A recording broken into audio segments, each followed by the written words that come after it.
Photography never lies. Or rather, it can lie as to the meaning of the thing, but never as to its existence.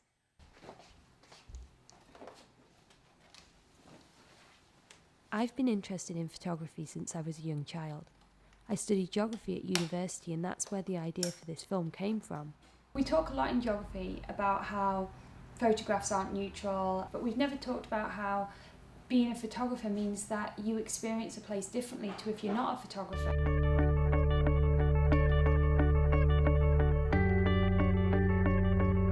There's a photographer behind the photograph. They have to take decisions about what is framed, they have to take decisions about the exposure, they have to take decisions about where they're standing.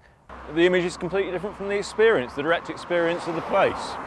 When you're a photographer and you're capturing an image of a place, you kind of react differently to it to when you haven't got a camera in the landscape. It's a piece of technology, and that makes kind of a difference. You're doing something to the landscape which is different from what you've been doing before. This is my old school. I've decided to come here to do a photo shoot because obviously this is a place I know really well, but I've not been to in a long time. So I can really, think about how this is affecting how I'm experiencing the place while I'm here. This is like a little walkway up here that goes to the technology classrooms. And then down here, I don't know, there's something really cool about this little bit.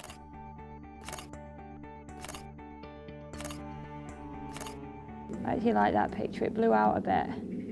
I like how it goes from the greys over here, moving to really bright on the opposite corner. And you've got not a lot of colour, just got these tiny little bits of green and yellow, and I suppose the brick. It's just a very subdued shot, and I quite like that. Sometimes I go wanting to get a picture of something in particular, but a lot of the time I'm just looking for something pretty that might make an interesting photograph to someone. I've never really noticed this wall before, and I love the different shapes and the tessellation of all these stones in the wall. Yeah, and this is something that I never planned to take this shot when I was thinking about coming here. These little drainage holes as well, I think are quite just a good way to add a bit more interest into the picture.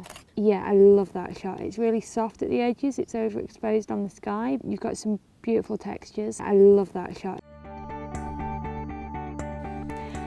I know that for me sometimes it's a case of I want my photographs to look good, because if my photographs look good, then I look good.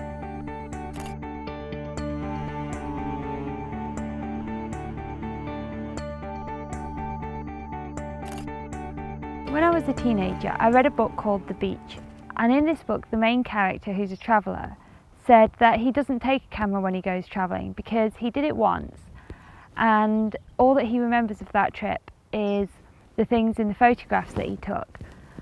So that passage that I read maybe 10 years ago really made me think about how true it is that when you look through a lens, you see the world differently.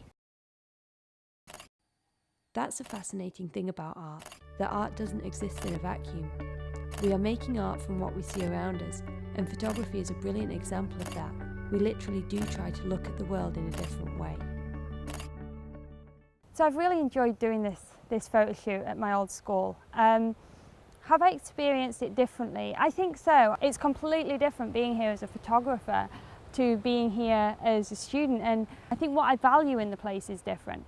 Before I valued it because maybe it was a place that was sunny and I could sit there with my friends when it was the summer, whereas now I like it because, oh, that's an interesting photograph, and it's all about how it looks.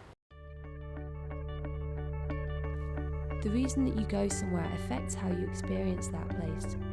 It's true that you can't experience place the same when you're looking through a lens as when you're not.